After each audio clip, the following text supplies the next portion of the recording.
The stage is set here at WHRO for a debate between the candidates seeking election in Virginia's 2nd Congressional District. Tonight, they square off live.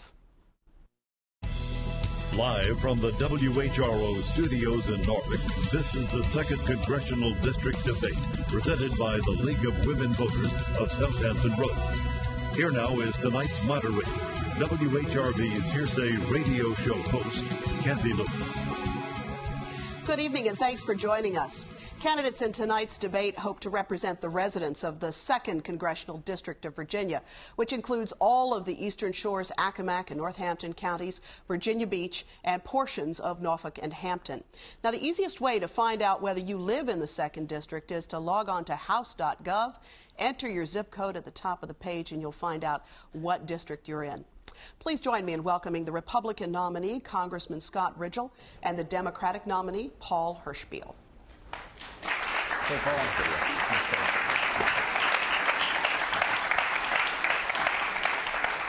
Thank you both for being here. Thank you, Ken. We'll be moderating tonight's debate following rules outlined by the League of Women Voters of Southampton Roads.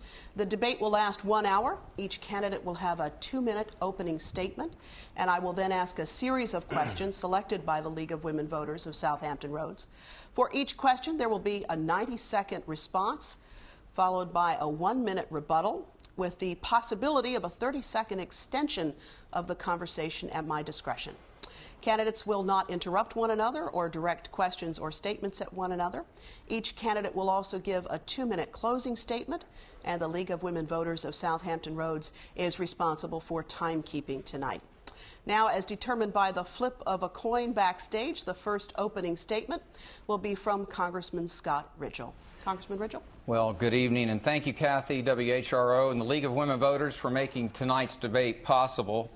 I'm deeply humbled by the opportunity to serve you and your family in these very challenging times in our American journey. It's a tough economy. It's hard to get a job. We're borrowing too much, and we're concerned about what the future holds for our children. Folks are fed up with both parties, and rightfully so. This truly is a defining moment for our country. You know, the 2nd District is home to more men and women in uniform than any district in the country.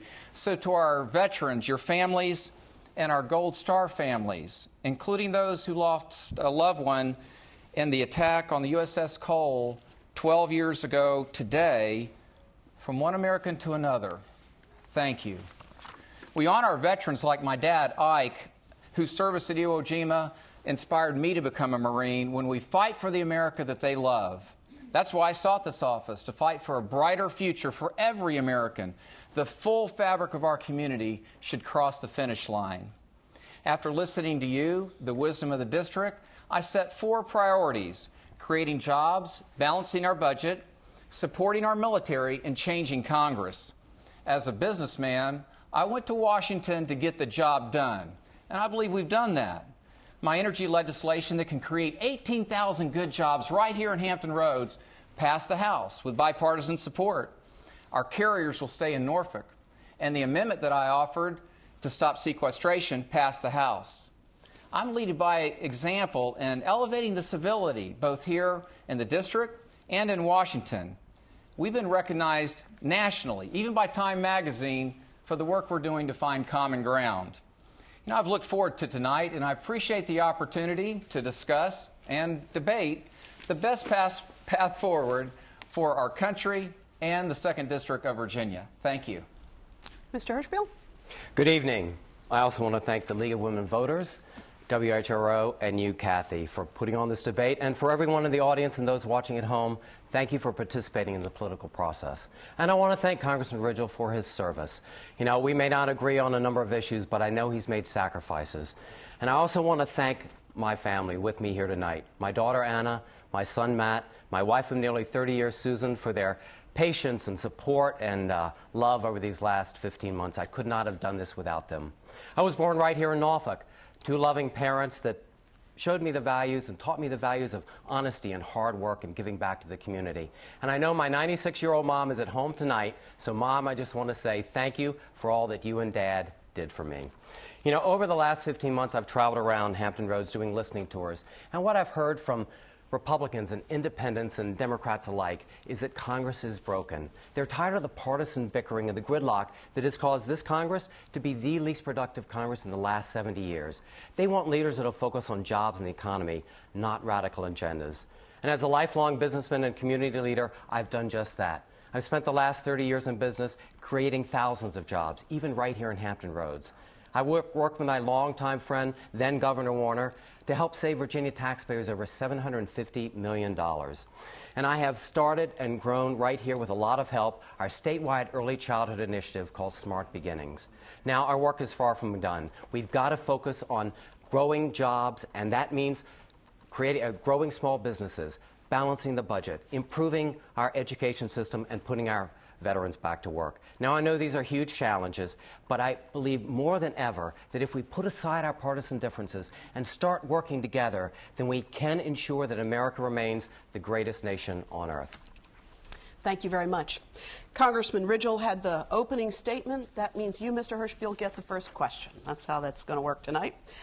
And the first question is this. The clock is ticking on sequestration.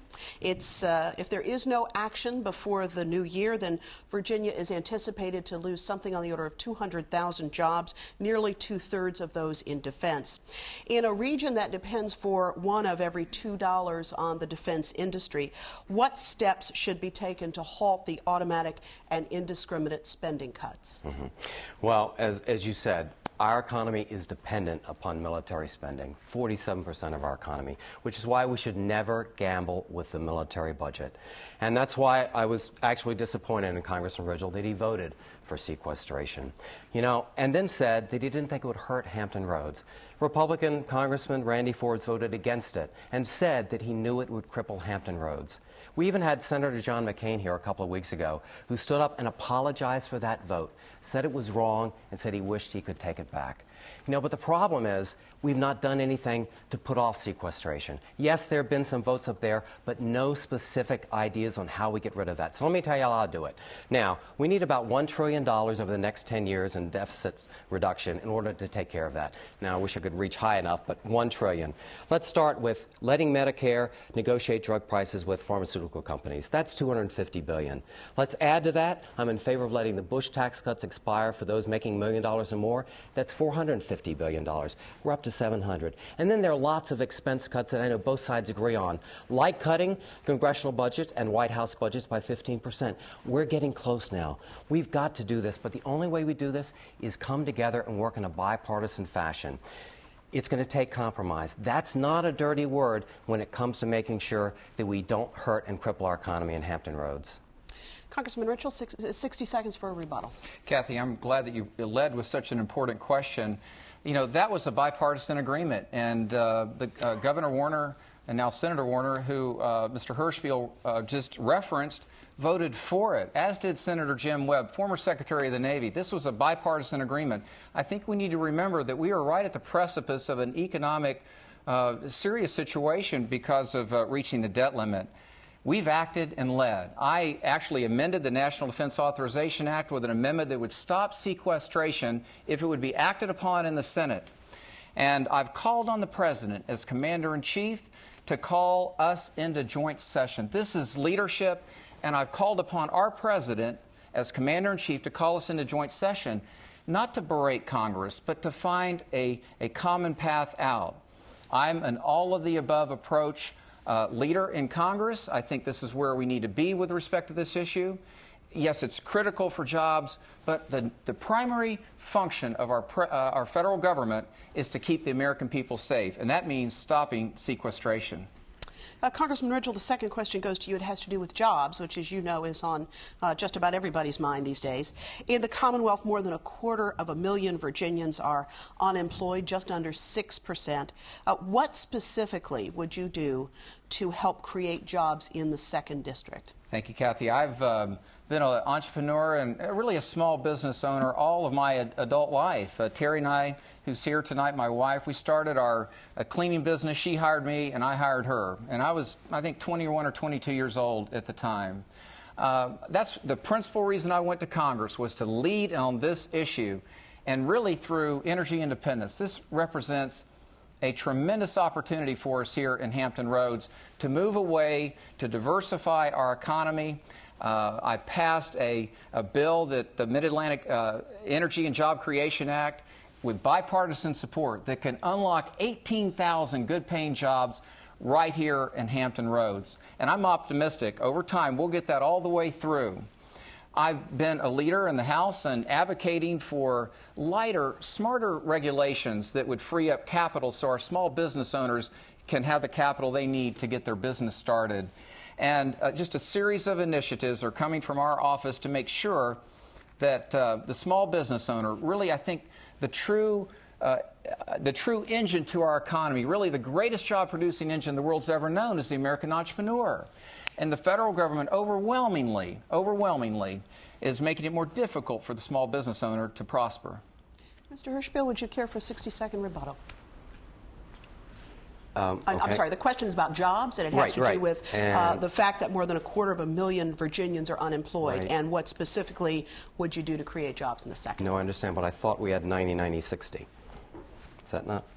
I think it's, I was told 90 and 60 rebuttal, and then... Oh, okay. Great. Terrific. But thank you for clarifying. Wonderful. Because, I know, I appreciate that. And let me just say, before we go any further, that if you have any concerns, you know, if the rules are, if you understand the rules to be different, please let me know, because we're live and we can work it out. We both do. It's the League of Women Voters rules. Here you go. 60 seconds. I do have a lot of experience creating jobs. As a lot of your audience knows, a company called Dell Computer, I was able to work with them and help them grow their employee base from 700 employees up to 36,000 employees. And what I learned through this process is that there are two engines of job growth in America: small businesses and education. Now, small businesses, we've got to give them a tax code that works for them, absolutely. And we've got to find ways that they can raise capital to invest. But education is also very important.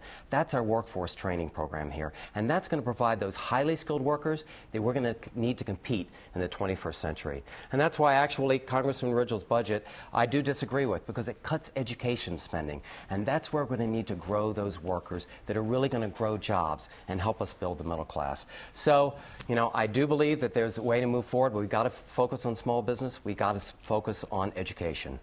The next question is for you, Mr. Hirschbiel. There have been a number of efforts. You mentioned entrepreneurship, and there have been a number of efforts underway in Hampton Roads to increase entrepreneurship.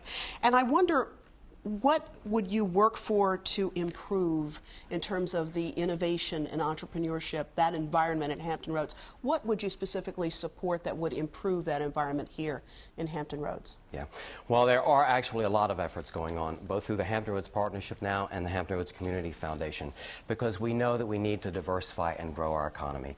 So clearly, working with our education institutions right here in Hampton Roads to build an entrepreneurial program. And I know some of them have that, but I know a lot of working much harder on that. We need to make sure that we grow that. Now, another thing that I think we need to focus on is getting our veterans back to work. We have over 13,000 veterans coming into our community every year. We need to make sure that we get these people into our workforce. And I've been working with my Veterans Affairs Council and my Military Families Council to come up with a good plan to do this, to bring together the military and educational institutions and businesses and economic development so that they can all triage and do this right, and we can help the unemployment that our men and women are facing. Huge unemployment, the veterans these days. That's a national tragedy that we have to take care of. So I think we can use the assets we've got here with veterans coming out right here, as well as the educational institutions, to really help grow entrepreneurial and companies here. Congressman Riddle, 60 seconds on entrepreneurship. Well, the bill that I introduced that would unlock 18,000 local jobs is a bill that Mr. Hirschbiel would oppose. I can't look 18,000 folks here locally and tell them that we aren't going to advance that energy bill because it doesn't revenue share or something like that. This was a compromise, actually, for me to get it all the way to the floor and pass it with the support of Democrats. This is what's needed. And I am so excited about that opportunity to have 18,000 people come home and say, I got the job. This is the kind of passion that we need in Congress, the advocacy, and that's what we've been working on. And, you know, when Mr. Hirschbiel references education, in 2008 we spent $59 billion on education. We're now spending, under Republican leadership, $68 billion. $68 billion. This is not factually correct to say that, that Republicans are slashing the budget. It's not accurate, and we need to have a thoughtful discussion about this, a civil one, based on facts and not hyperbole. This question is for you, Congressman Rigell, and it has to do with this rather stark estimate that says that by 2017, it seems that the Commonwealth would be running out of highway construction funds, which means that the Commonwealth will not be able to bring to the table that $1 to access those 4 federal transportation dollars that could build roads in the Commonwealth. And my question is twofold for you. And the first part of it is, how often has the Hampton Roads state delegation met with you about this issue? And the second question is, what would you do to make sure that the 2nd District doesn't miss out on these critically important transportation dollars? There are clear and open lines of communication with the local delegation. I meet with them regularly. I hand out my cell phone all over the district to folks I just meet in the grocery store, to elected officials, to folks from the other party. I think it's important for a representative to be accessible, and this is how I started our business more than 22 years ago, putting our home phone number up, and people thought we were kind of crazy then, but I think if you want to serve the people of the district, you have to be accessible.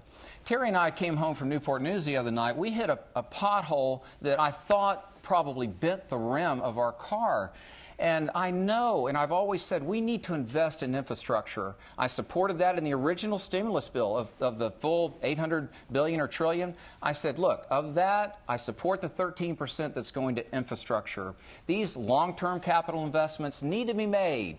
Our bridges, our roads, and our tunnels. This is how we keep commerce moving in Hampton Roads. So I support that. And this bill, this Mid-Atlantic Jobs Bill and Energy Bill, this is a principal way to get folks employed, generating the tax revenues that we need for healthier schools and better roads. Mr. Hirschbiel, how about this question of transportation and the prospect of running out of money in 2017? Yes, and it's a major factor that's going to constrain our growth here in Hampton Roads, our economic growth.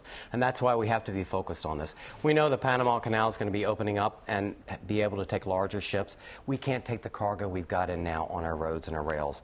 And once again, although Congressman Rigell is great at saying things down here, he does something very different up in Washington. The budget that he's put forward, that he's voted for, it cuts infrastructure spending. And honestly, that is our roads, that's our bridges, that's our rails, and that's our electric grid that we're going to need to continue to grow our economy, because the electric grid is about to fall apart at this point in time.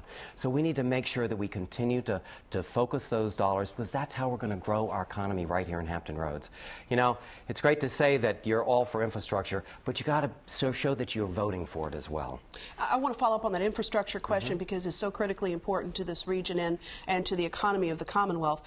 What would you do to support infrastructure investment in this community, particularly in an environment where the General Assembly has been unable to resolve this issue? Right. Well, that's why the federal government has to be a partner in this. Unfortunately, our General Assembly has kicked this can down the road for years and years and years. And now we're to the point where we know we're not going to have the funding internally to do it. So we're going to have to rely on some help from the federal government. And that's where they do have a role. And that's why I think it's important that we continue to fund, as a cornerstone of our economic growth, areas like infrastructure. That's what's going to help us grow our economy here. That's what's going to help us grow our small businesses at this point in time. If they don't have the roads, if they don't have the rails, if we can't take more cargo ships in here, and our port, that's our biggest economic asset here. You know, if we start to get constrained in how our port can grow, then our economy will not grow at the rate that it should for a community like this.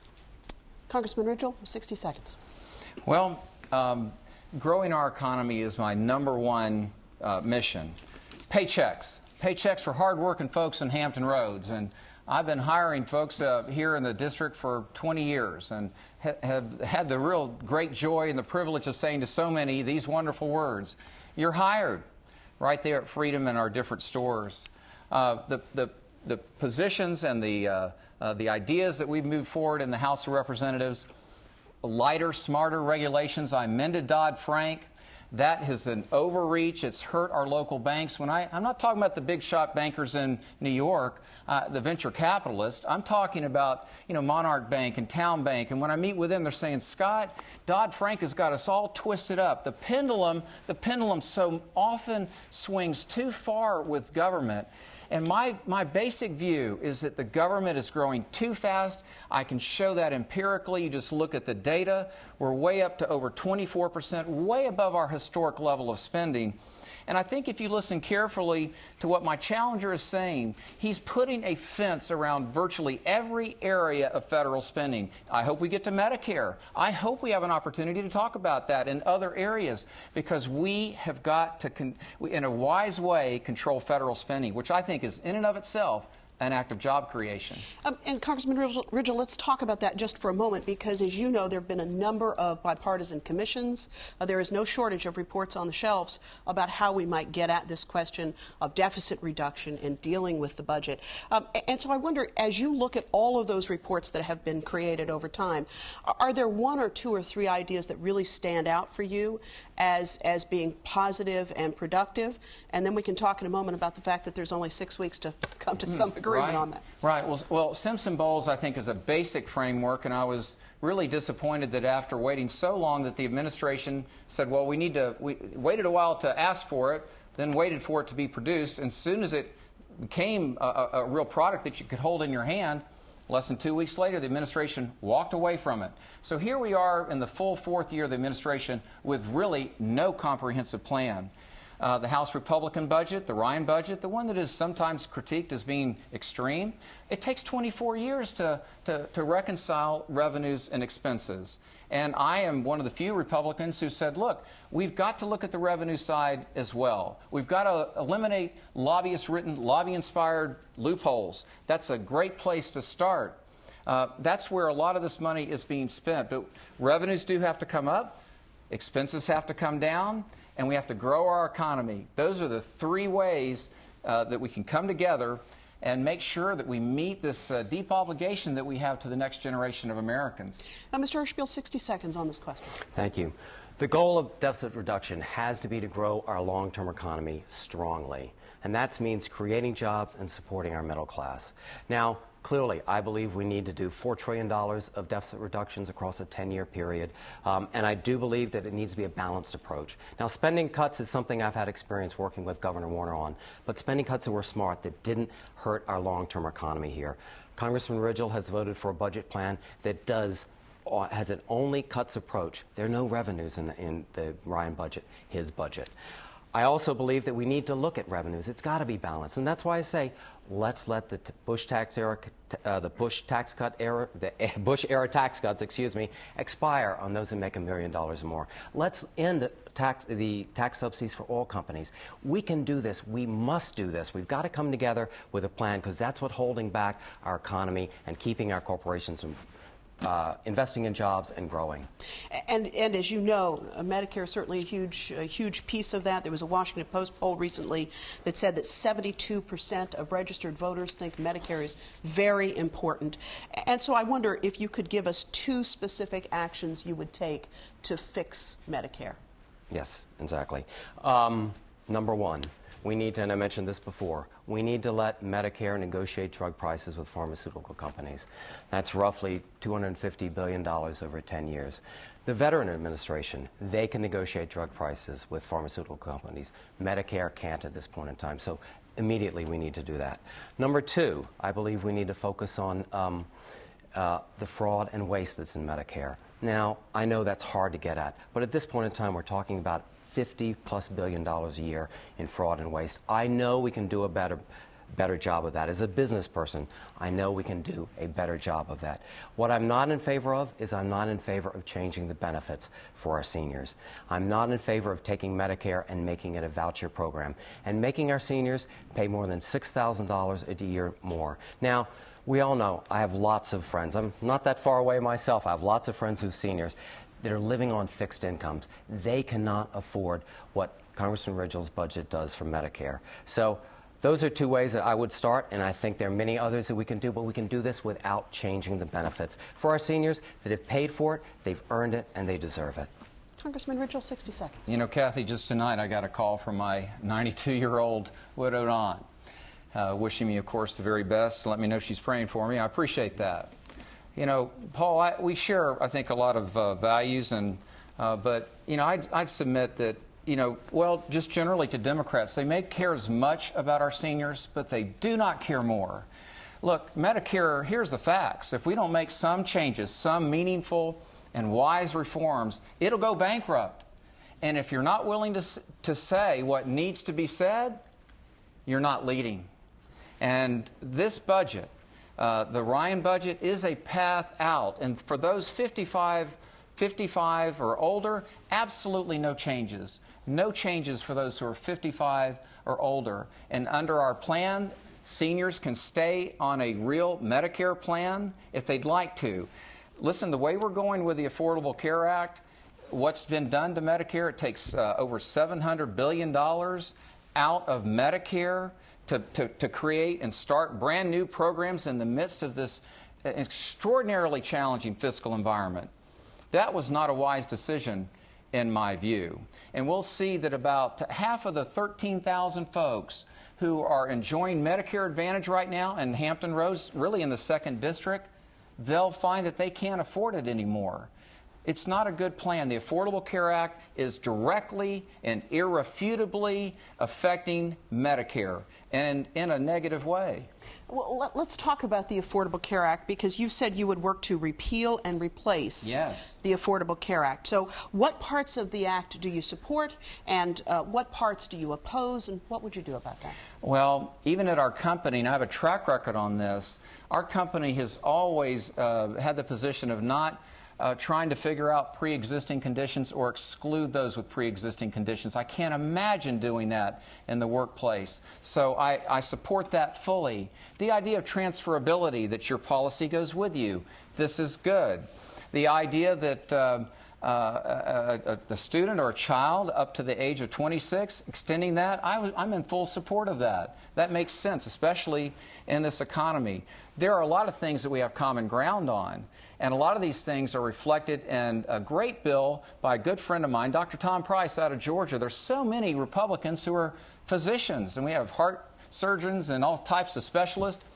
Dr. Price has a bill called H.R. 3000, and that is the principal outline of what I fully support. And I encourage viewers tonight to go online and learn more about it, and go to our website and find out more about the really the innovative ideas that we have to reform and protect and preserve Medicare for our seniors. This is a high priority for me. This is really important.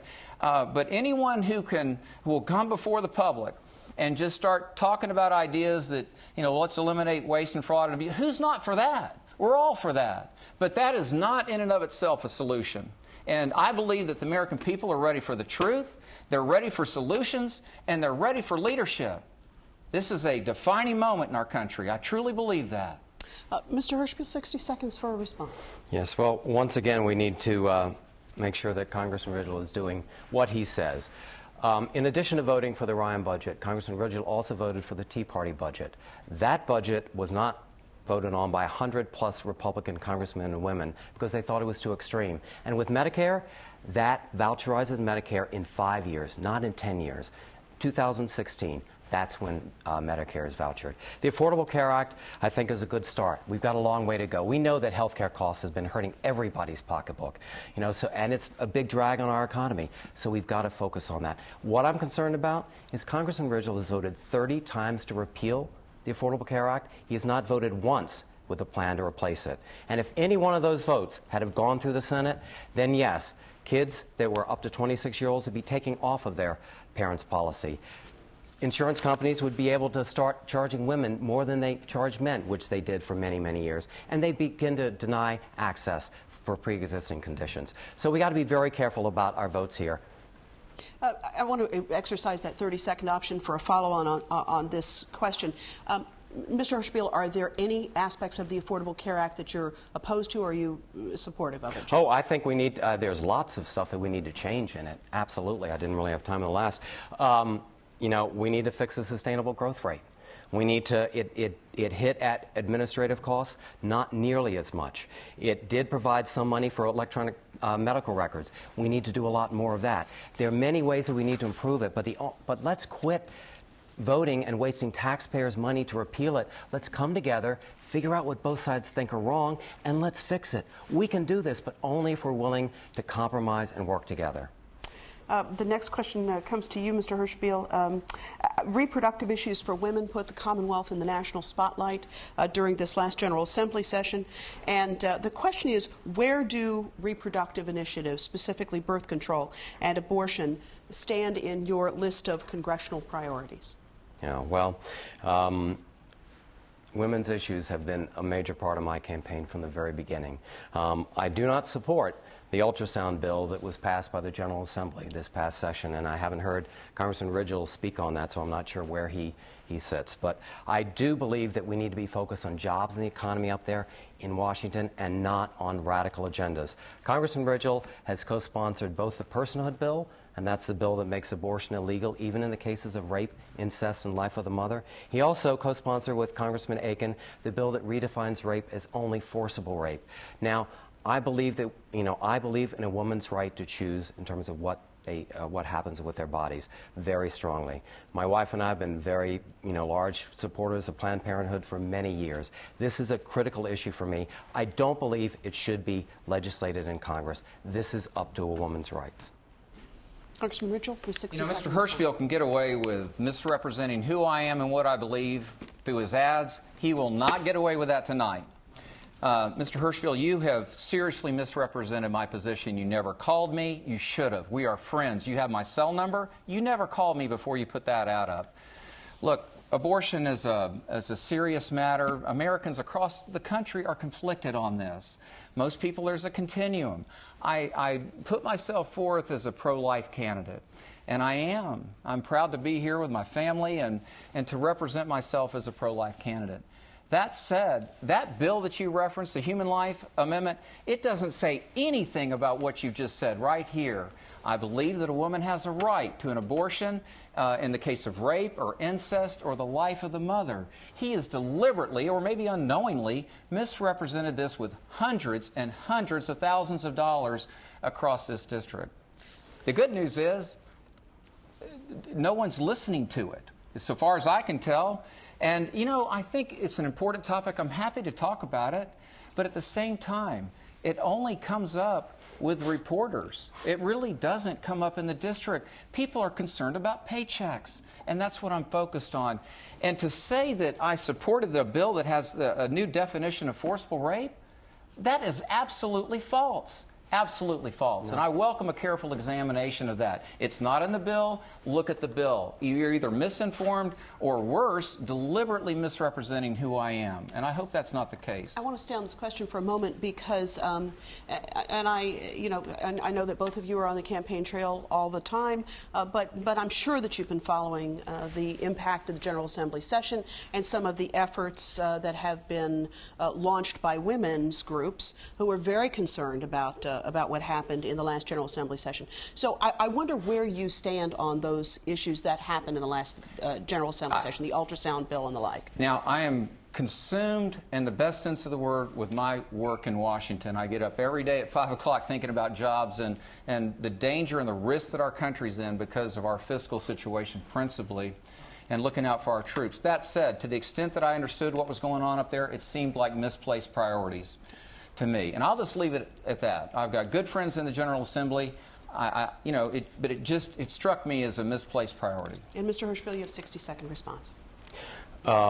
Yes, well, as I said, I do not support the bill that was put forward on ultrasound. I think it is an invasion of a woman's right to choose. Now, I will go back and say, the Pro-Life Alliance has stated that they believe the personhood bill is that bill that will eviscerate Roe v. Wade and make it meaningless long term. So you may say that it has no impact whatsoever, but even the Pro-Life Alliance is standing behind and saying that that's the bill that will get rid of Roe v. Wade. And yes, you did co-sponsor both of those, and yes, that's what they do say, according to any number of organizations that report. I welcome a careful examination. Excuse me? Fair Yes. enough. We need to move on to the Okay. to the next question.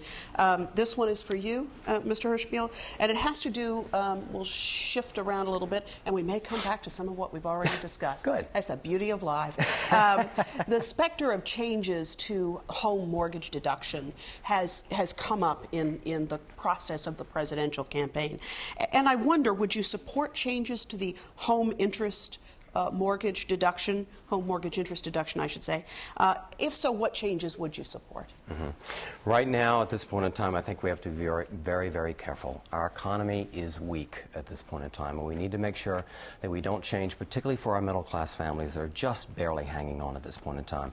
We've seen their incomes stagnate over the last 10 years, and this is something that hopefully when we get a balanced and bipartisan budget deal working, we're going to be able to start growing their incomes. The mortgage deduction is very important for virtually all Americans across the board. I believe we need to be very careful about whether we do anything with that. What I propose is we need to sit down and put all of these pieces together. It can't be a one-off, this or that, or or an all-cuts approach. We need to put everything on the table and figure out how we get to that $4 trillion so that we can get our economy running again. I mean, that's what's holding us back. The uncertainty that this Congress, the least productive Congress in the last 70 years, has caused with our business community, big and small. And I hear this as well from both. If we knew where the country was moving, if we knew they were going to take care of the deficits in a rational way, then we'd be out there investing and creating jobs. So I'd be cautious on any specific piece because I think we need to look at it as a whole cloth. Congressman, you have 60 seconds. Well, there's about $1 trillion worth of tax expenditure, and I think that's the proper term for it. That is deductions and credits that so many of which have been really written and guided by lobbyists in Washington. There's a lot of low-hanging fruit to go after. That's not one of them. I'm not saying that I wouldn't consider it as a part of an overall comprehensive plan, but I, too, would look right at the middle class, making sure that our home builders, the resale market, is really protected. That is a principal driver of our economy, Kathy, and that's so important. Now, as a businessman sent to Washington to really change the institution, I always look for the root cause. What's the root cause to something? Part of it is that members of Congress is just like a farm team for lobbyists. And I thought, how am I going to fix this? So first of all, I have a lifetime self-imposed ban. I'll never become a lobbyist. And I won't meet with a lobbyist who was a former member of Congress. If every member of Congress, 435 representatives and 100 U.S. senators did the same thing, we'd put the lobbyist business out of business, at least with respect to former members of Congress. And that's a real good start. I wonder about the Chesapeake Bay. The next question is for you. It has to do with the Chesapeake Bay. We may come back to that lobbying question, by the way, which is a treasure valued at more than $1 trillion. And I wonder what specific steps you would take to safeguard the Bay. There's been so much conversation about that and so many efforts to improve the health of the Bay, but this really is at the heart of the livelihood for so many people in the 2nd District.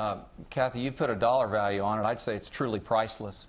The waters, when Captain Smith plied the waters of the Chesapeake Bay, he could see the bottom in 30 feet of water, and the oysters were not this size. They were 8 to 10 inches long. So we have a long way to go in cleaning up the Bay.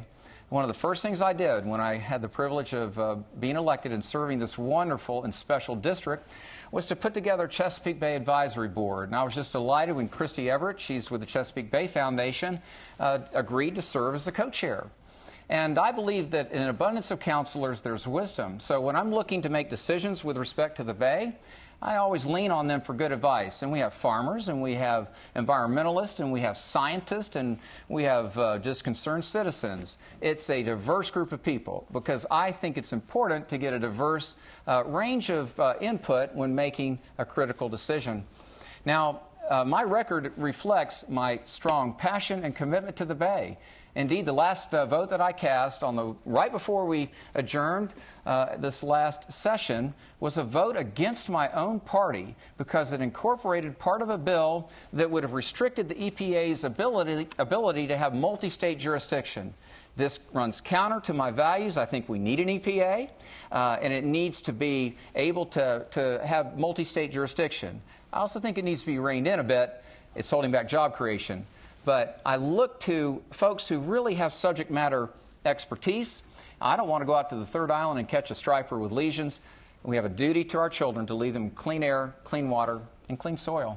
Mr. Hirschbiel, 60 seconds for a response. Yes, the Chesapeake Bay is an absolute huge economic engine for our community, both in terms of the seafood as well as tourism. And so the cleanliness of the bay is absolutely critical. Now, what I think we need to be focusing on is we're not the only ones on the Chesapeake Bay. There are states all the way up into Pennsylvania.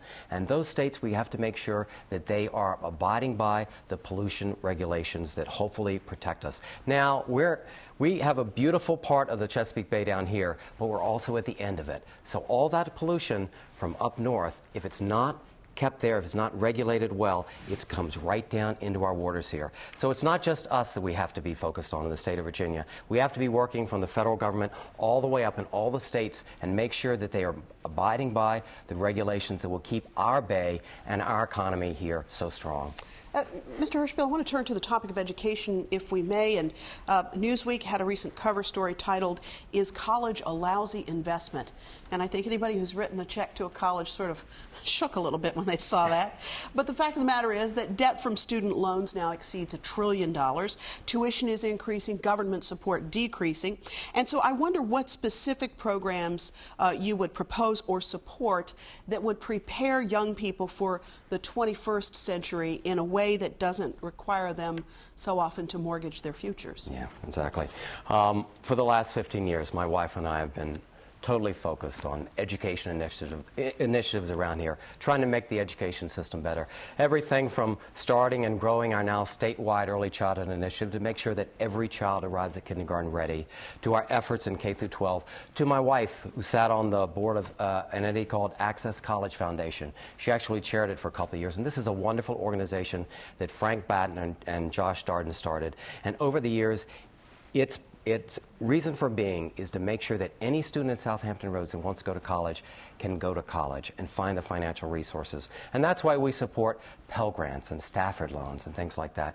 Now, unfortunately, Congressman Rigell's budget cuts education funding. And not only does it cut 2 million kids out of Head Start, which is a valuable program that helps underprivileged kids get to kindergarten ready, the cuts in education, the $115 billion over 10 years, they cut Pell Grants. 10 million students will have less Pell Grants because of the budget. 1 million students will have no Pell Grants. We need to make sure for the students that want to and want to grow, education's our pathway to prosperity. We need to make sure that we're giving them every possible way to get there, including financial support. Congressman Rigell, 60 seconds. This is an area where we have some common ground, and it's also an area of divergence here. We both love children. In fact, Paul and I served together for 6 years on Horizons Hampton Roads, and I really respect Paul's passion for early childhood education. I really do. It's always inspired me, and we've worked together very closely. I believe in more local control. I think decisions for education are best made closer to home, at local school boards and in the classroom. I really don't see the solutions coming from Washington. I know we need to eliminate fraud in Pell Grants. And let's be clear here. I'm a businessman. I go by the numbers, Paul, not how I feel about a matter. Look, Head Start, $7.96 billion this year. Last year, it was less than that. The year before, less than that. The point is it's going up, not down. These are Congressional Budget Office numbers. Child care and development going up. Education, it was $59 billion in 2008. Now it's $68 billion. It goes on and on. I'd be happy to have a careful analysis here. I respect his passion for education. In fact, I'm doing everything I can to help him to where he can pursue that full-time November the 7th. I want you to know this next question is not one that I would have raised tonight had it not been raised in the recent presidential debate. Where do you stand on funding for public broadcasting? Kathy, the easiest thing in the world to do right here, as much respect and deep respect for you and this wonderful institution, is to say, oh, you know, we ought to do this and keep funding. Look, PBS has got over $500 million a year coming in through principally the Sesame Street and that whole wonderful organization. That's enough in my view. We are in extraordinarily difficult times. And I really believe it's time for public television and public radio to fly solo.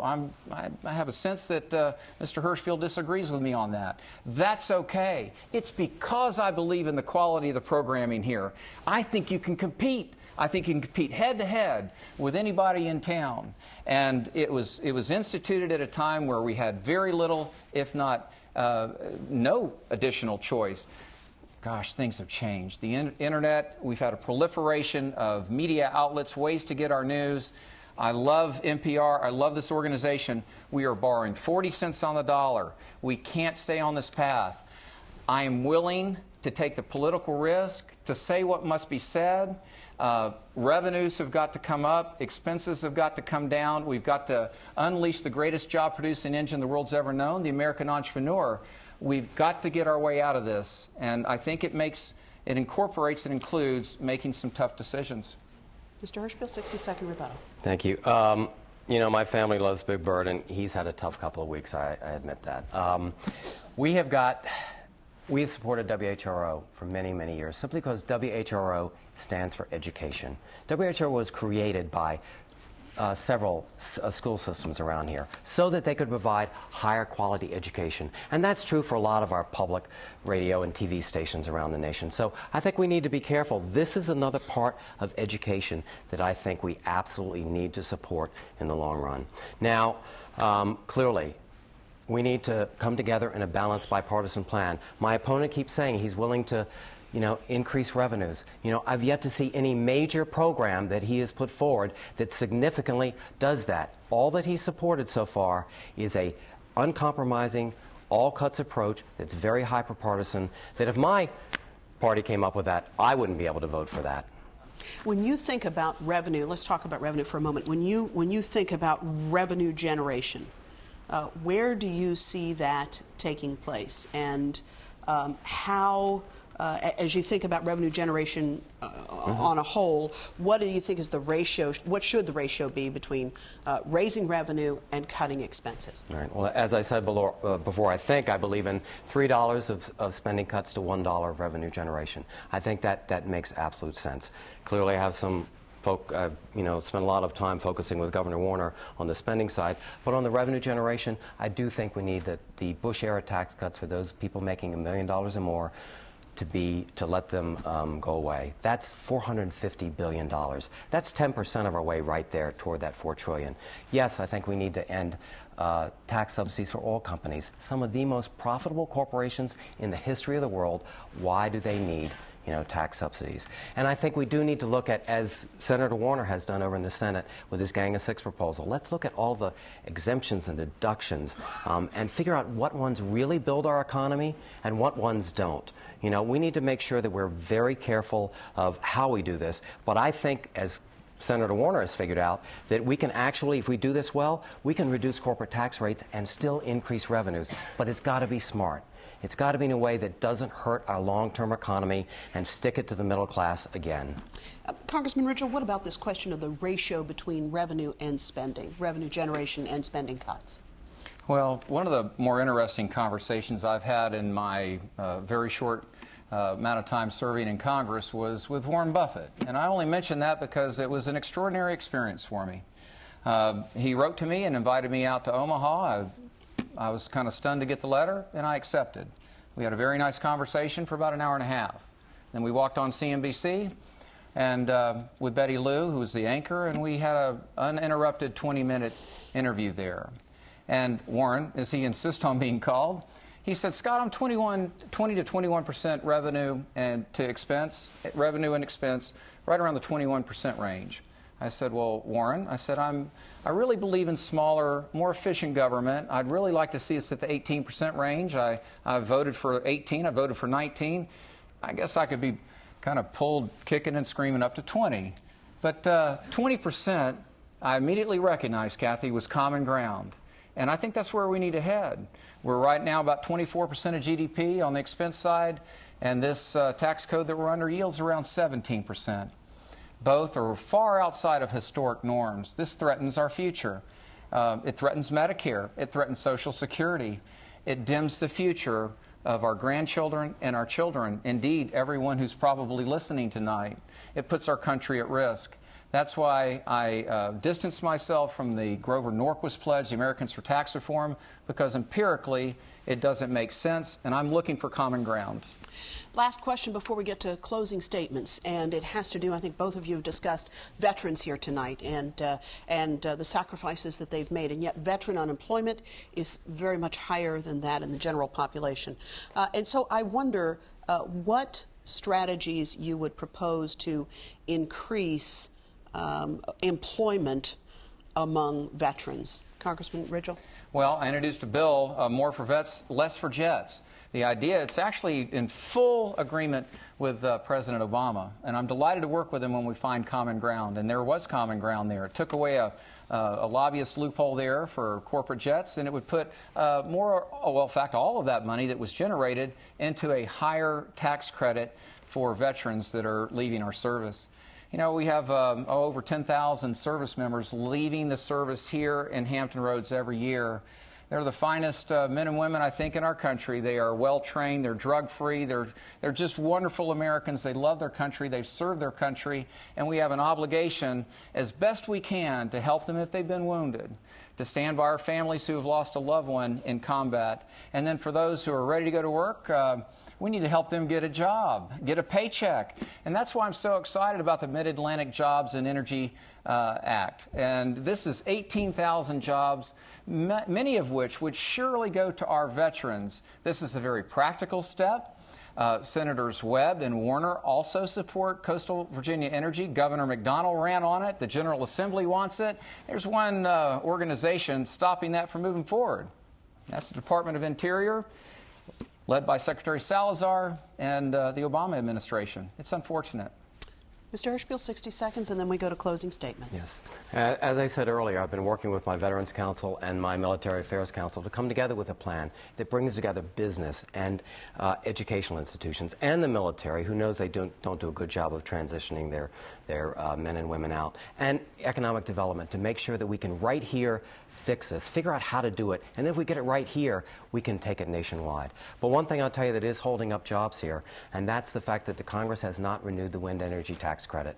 And I'm not sure that you've actually stated your position on this, but there was a conference right here this week that said if we push forward with wind energy, and this would be a big boon for the Eastern Shore, we're talking about 70,000 jobs in our region alone and a $19 billion economic impact.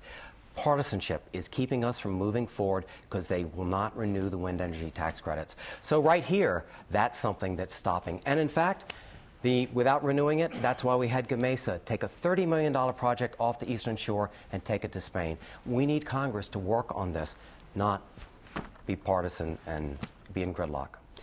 It is time for closing statements. This is your opportunity to address anything that you didn't get asked about, to address anything that you want to correct or clarify. And so since Congressman Rigell had the opening statement, Mr. Hirschbiel has opted to begin the closing statements. He's going to go last.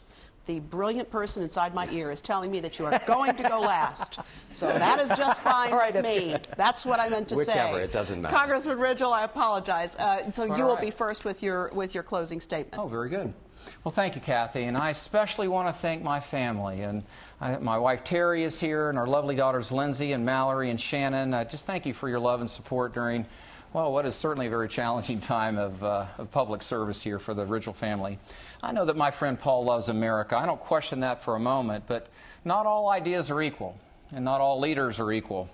And you'll have a clear choice on Election Day. If you believe that more borrowing is best, if you believe that it was fair to seniors to cut over $700 billion out of Medicare to start a new program, if you think that really the key to better schools and also more jobs is really found with more Washington regulation and a heavier hand, well, then I think the proper vote is for Mr. Hirschbiel. Now, in contrast, if you believe, as I do, that our government in some cases is overreached and overregulated, and that the best ideas to improve education are found closer to home, if you believe that our tax code needs to be flatter and fairer, if you really believe, as I do, that America's energy resources should be used to create more jobs, starting right here in Hampton Roads, then I ask you to send me back to Washington. I sought this office to serve, not to be served. And I've given it my all. I've used my business experience and my independent judgment to create more jobs. And I've been willing to take 80 grit sandpaper to my own party along the way. Much has been accomplished, though much remains to be done. And that's why I'm humbly asking for your vote on November the 6th. If you send me back to Washington again to serve you and your family, I'll continue to fight for our veterans, for our children, and for a brighter future for all of us here. And my number one priority, jobs. I'll keep listening to you, the wisdom of the district. I'll continue to reach out to the full fabric of our community. I'll build on the success we've had in bringing the parties together and really finding common ground. And I'll never forget, I work for you. Mr. Hirschbiel, you have the last word. I do want to thank the League of Women Voters, WHRO, and of course you, Kathy, for hosting this debate tonight. Thank you so much. This election between Congressman Rigell and myself offers two very different pathways as to how to move our country forward. Congressman Rigell would like to turn Medicare into a voucher program and slash education funding just so we can give bigger tax breaks to millionaires. I fundamentally disagree. I believe we need a balanced, bipartisan approach to deal with our deficits so that we can protect Medicare and continue to invest in education. Tonight, you've heard Congressman Rigell try to reinvent his voting record, but as my dad always said, actions speak louder than words. Congressman Rigell has voted 92% of the time with his party, the same percentage as Michelle Bachmann. Congressman Rigell has voted to force our seniors and our students to pay more so that millionaires can pay less. And Congressman Rigell has voted for $500 billion in tax cuts while saying he didn't think they would hurt Hampton roads. You know, I've listened to you over the last 15 months, and what I've heard over and over again is that you're tired of the partisanship. You want a representative that will go to Washington and solve problems, not continue to kick the can down the road. I've spent many years in business and community service, solving problems, helping create thousands of jobs, working with Governor Warner to save taxpayers millions of dollars in Virginia, and start and grow and focus our state on the importance of early education. Now, this election does provide a clear choice for the residents of the Virginia 2nd District. If you think that Congress is working well, if you believe that everything is good, then you should vote for Congressman Scott Rigell. But if you believe that Congress is broken, if you think that we shouldn't have politicians say one thing here and do another in Washington, and if you believe we need real leadership in order to bring common sense solutions back to Congress, then I'd be honored to have your support on November 6th. I want to thank both of you for joining us tonight. I really appreciate your being here, and I appreciate the work of your campaigns to come together to make this happen tonight. I want to thank you for joining us as well, and I hope you've heard something in the course of this hour that's helped you make a decision for November 6th. And again, if you don't know what district you're in, no shame, no blame. Just log on to house.gov, put your zip code in there, and you'll be able to know which district you vote in. As well, the State Board of Elections for the Commonwealth has a terrific website that has all kinds of information about the other races on the ballot as well, and so that's a great opportunity for you as well, and that's sbe.virginia.gov. So all kinds of resources for you to exercise the tools of citizenship. With thanks to the League of Women Voters of Southampton Roads and to the good staff and management here at WHRO, I'm Kathy Lewis. Thanks so much for joining us. Don't forget to vote November 6th. We'll see you election night.